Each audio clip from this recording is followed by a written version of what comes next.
You are listening to the Central Indiana Sports Report, episode 189.2, our boys basketball weekend preview with game predictions with Tipton Tribune and Elwood Call Leader sports editor Michelle Garmon.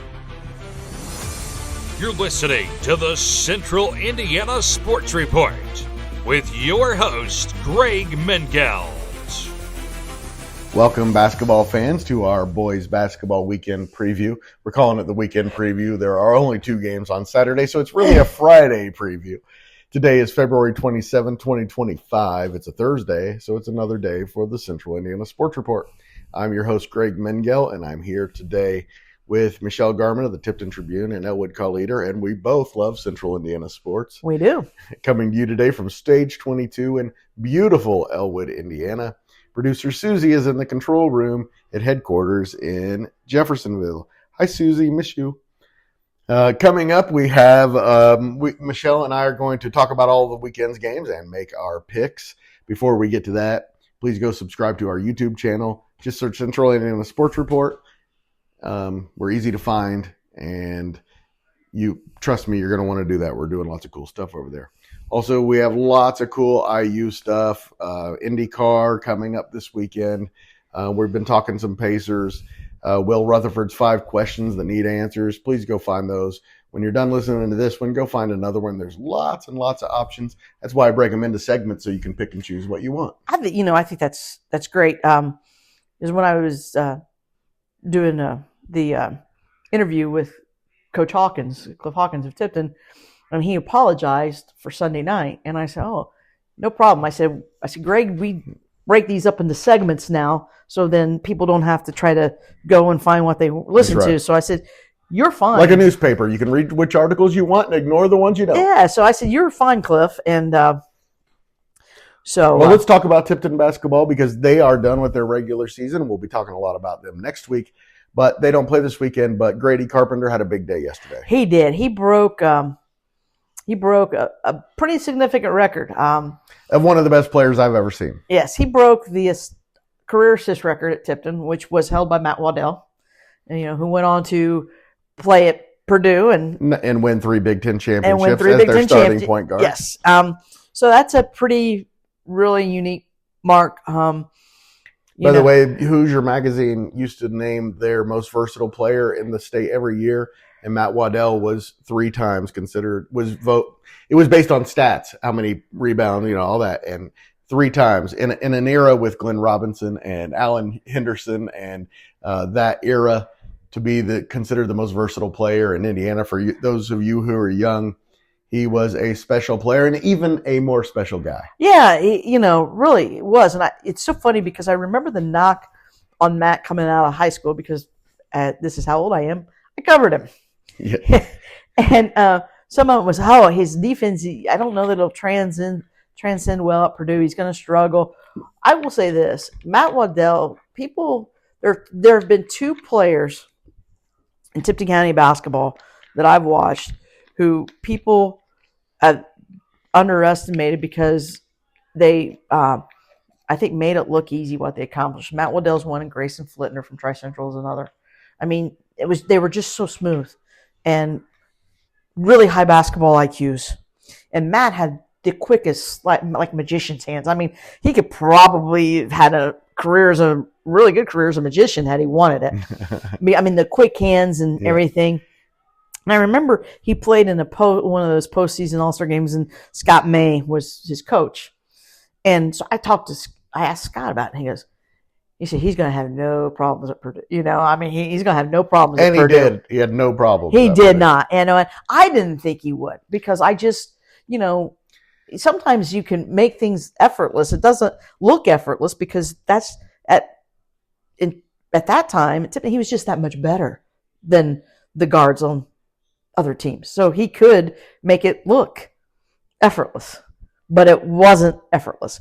And Matt put in work. I mean, people, you want to get to that level.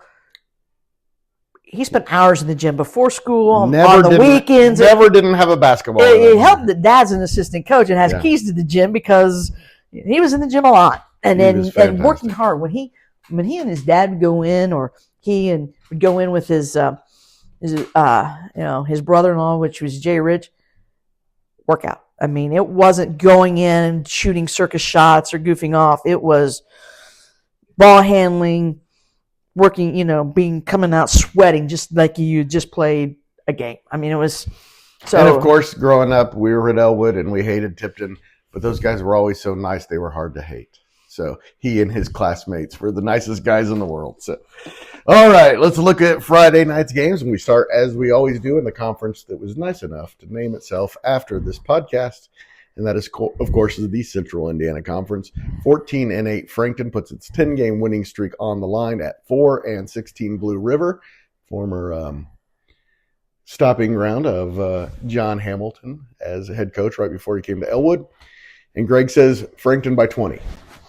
Yeah, I think Frankton, they've won here lately. In their last 3 games, I don't think they've been pretty. I think here's the difference right now. Earlier in the year, Frankton lost some tough games where they didn't maybe shoot well at different things from the from 3-point range or the free throw line or whatever, and they lost those games. They've found ways to win now. I mean, it's not winning pretty, not always winning pretty. It can be winning ugly.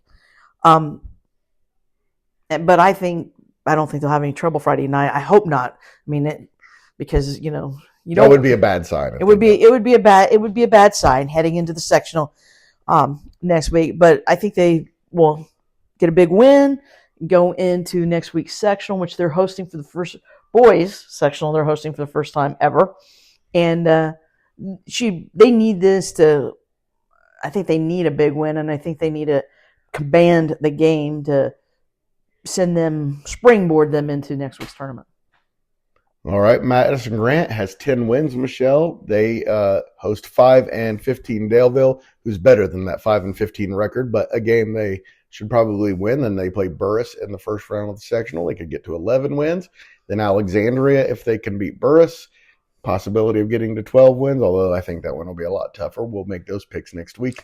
How was the Burris game last night? Like I said, I fell asleep, guys. 63-39 Madison Grant. And I say in this win against Daleville, Madison Grant by 4 at home. Yeah, that was a great interview you did the other day with Josh Hendrickson. Thank you. Coach, thanks for sharing it to me and sharing it with me. And I'm going to tell folks, all of our coaches are great. But you really should go listen to Josh's because he told you a lot about exactly little things in defense and the shell drill and fundamentals and what that means to be successful. And he's so right on. So players, go listen because you're going to hear another coach. It's probably one you've heard from your own coach, and you really want the truth. And he broke it down. It was great. And as a teacher there, I know that it's a bunch of kids who are smart, who want to win, and who want to do well, and they're going to be where they're supposed to be. And when they have good coaching, we're starting to see what that can produce. And like I said, they might get to 12 wins. They might. I will I'll say this. I know the first time they played Madison Grant, it was close. And I know Madison Grant was without Carson Hall. That's what Alexander was without That's Carson what I Hall. meant. Yeah. Alexander is out without Carson Hall, their lone senior. That's what Coach Carroll was talking about. I wouldn't be surprised at all to see Madison Grant in that championship, sectional championship game. They got that half of the bracket was a great draw, which whoever it is, LA or Madison Grant. I just think listening to Coach Carroll, I think Alex had trouble putting everything together this year. And I think Madison Grant, guess what? I think they've done that. I think they've put it together. The fact that they had the seniors they have, and one of them being Xavier Yagi. I know he might not have great stats, but guys, this kid is successful. Quarterback on the football team, ace pitcher in baseball. I mean, he knows how to win, and sometimes that's just what you need. You need kids that know how to win and win big games. It doesn't mean because doesn't mean necessarily being the star on that, but he knows how to help lead his teams to big wins. 9-12 Morristown is at 5-16 Elwood. As Elwood's gotten healthier, they've gotten much better. They are 3-3 in their last 6 games. I say this is another chance for Elwood to pick up another win, but I'm going to pick Morristown by 6.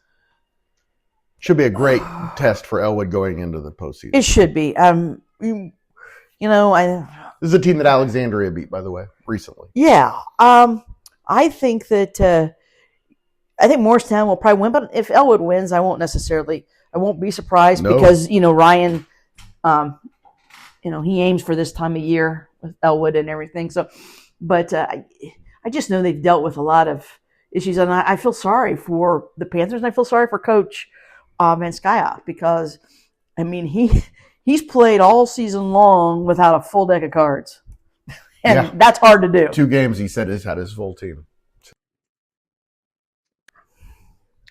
Eastbrook took a big loss tonight against Bluffton on Wednesday and is now 13-8. That ended their 7-game winning streak. They go to 6-14 South Adams on Friday, and I feel bad for South Adams. Eastbrook is going to take it to them. I'll say the Panthers by 17.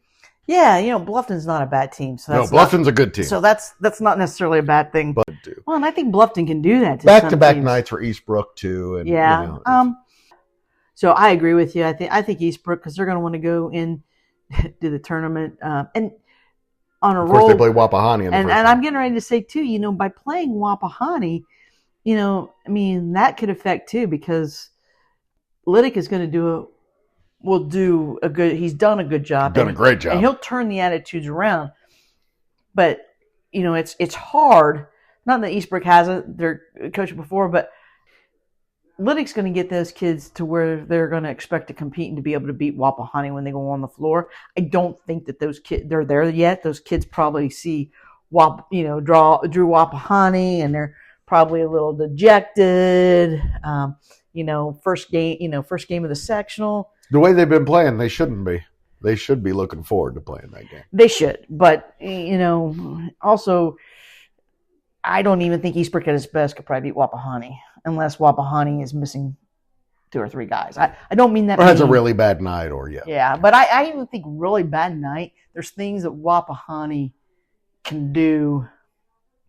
So 14-6 Delta is at 15-6 Oak Hill. By the way, Kevin Renbarger 300th win at Oak Hill on Tuesday night, and I'm going to say Delta wins this one by 7. Probably will. What a great thing. We've had some great accomplishments by coaches this year in our area, male and female, or formerly from the area. Bob Holt gets 600th, and then he resigns middle of the season, retires. But I get that. He had some health issues, and so I get that. We got Coach Hawkins with 600, Rimberger with 300. Brownsburg's coach, I can't remember his name, was 300 last Steve night. Lynch. Yeah, Steve Lynch used to be at Jay County, right? He and Ryan Van Skyok know each other exactly well. 300 for him last night. Yeah. And so it's been great. Jalen Delph got, I think, her 100th win this year. Of course, Cliff got his 100th win at Tipton this year. He also the 600, and then he's coached 1,000 games. It's just been, but yeah, it's been special for these coaches. And so, congratulations, Kevin. Great job. He's done a tremendous job at Oak Hill. And when you take on Oak Hill, it's going to be a challenge. Big win if Oak Hill could pull it out, but I think you're right. I think Delta will win. 19-2 Manchester's at 9-12 Mississinawa, which has not been playing well of late. I'll say Manchester by 15 in Gas City. I think you're right there because I think Manchester, they want to get back to where they were earlier in the season as they head into the tournament. Because truth is, if they peak too early and they're on the downslide, then it might be tough. But if they get back to earlier season form, they could roll through their sectional. They should make a long run. 9-12 Northfield is at 8-13 Tri-Central. This is a potential sectional matchup. 2 teams that feel like they can win that sectional. And I'll say Northfield by 4 at Tri-Central. Oh, I know. That's a tough one. I've seen Tri-Central play really good on their home floor this year, but I've also seen them play really bad. I know it's senior night, and that will be Drake Ramsey. That would be a big win if they could get it. Yeah, it'll be Drake Ramsey and Izzy Fowler and Aaron Hoback. I'm trying to think through that roster. I think Tanner England. Tanner's right. So they've got some seniors. But I don't know. And I know the Trojans have played tough teams here lately, and I know they were close with Carroll. It'll be interesting, but I think Northville will probably win a tight one. I mean, I hate to pick against the Trojans. I just think Logan Yountz is another senior, and I know they've moved him to point guard. I just think the fact that Tri-Central does not really kind of hurts you. We're at the last game of the regular season, and you're still kind of searching for someone to run your offense and handle the ball, and give Cam Heineman credit because they're continuing to look for answers because they want to win and success. But it's really hard and to be at that position. 15-5 Sheridan is at 11-10 Waldron. Sheridan's going to win by 14. Yeah, 14 or more. 17-4 Carroll is on fire. They go to 10-11 Eastern, which has been playing well. You talk about a team that kind of felt like it was behind the 8 ball all season after what football did. And then, of course, Coach Lindsay's brother passed away, and it just seemed like they were playing from behind all year. They're starting to play a little better. But I'll take Carroll by 19, even in Greentown. Oh, me too. Carroll's looking to make a tournament, and they're looking to make a tournament run, and their sectional opening. Yeah. That's going to be a good one. I think Clinton Prairie is the one that's going to make the long run. Muncie Central is 7-15. They go to 8-13 Newcastle. I'm going to say Muncie Central by a point. Newcastle played much better. Where'd you say the game is? At Newcastle. Ooh, I'll take Newcastle just because that game is down there, and I do think Newcastle's playing better, and they're going to be a team that says, "Hey, we're hosting. The sectional's our place. We're hosting the sectional. We expect to win these when we host the sectional. So, in order to do that, they're going to want to have something to build on going into it. That could be a big one for Muncie Central going forward. 11-10 Marion is at 13-9 Snyder. Really good one for Marion going into the last game. Snyder by 8. I'll agree. 15-7 Kokomo goes to 9-12 Huntington North. And I'll say Kokomo by 12. Yeah.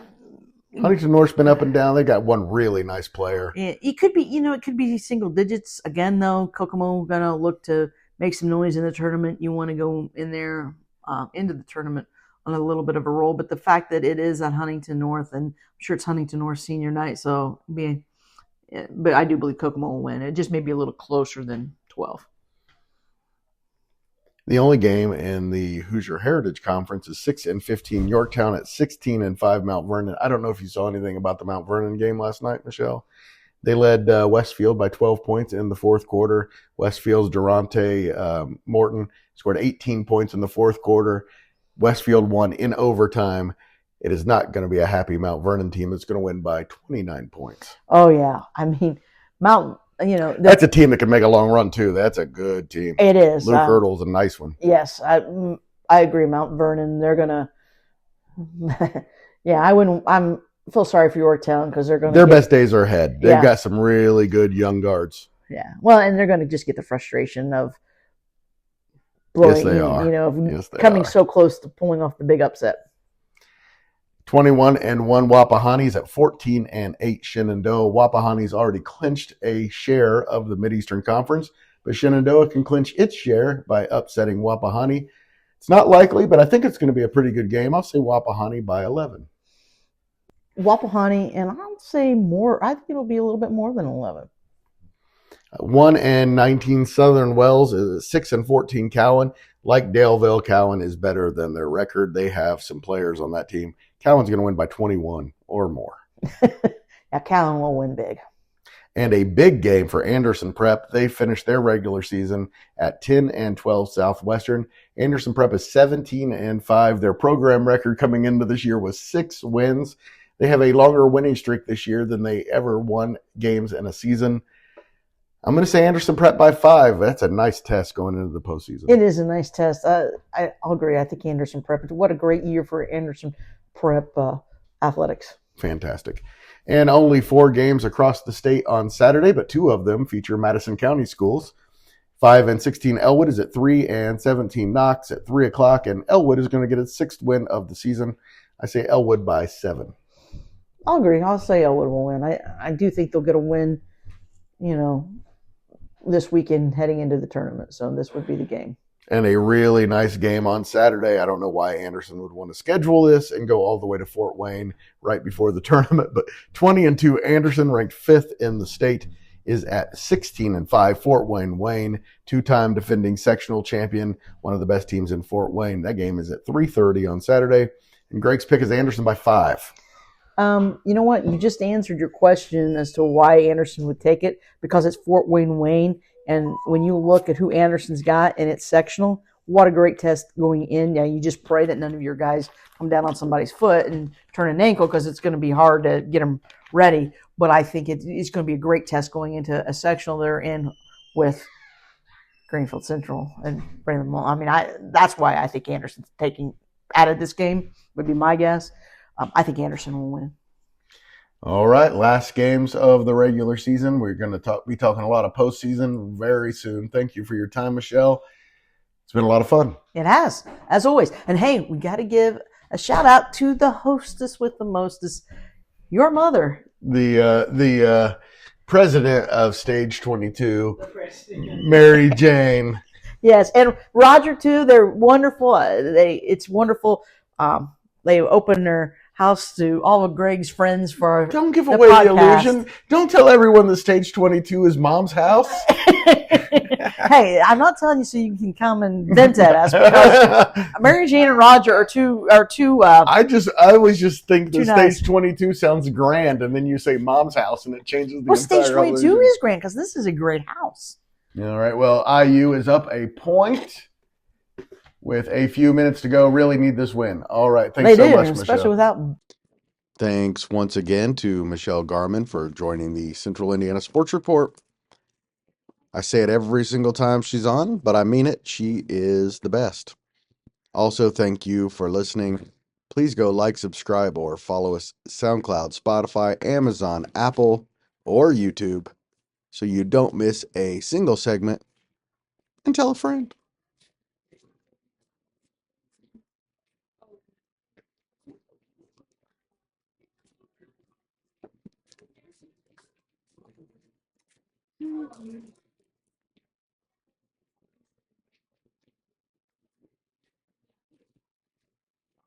The Central Indiana Sports Report is a product of ITG Media. And I love Susie.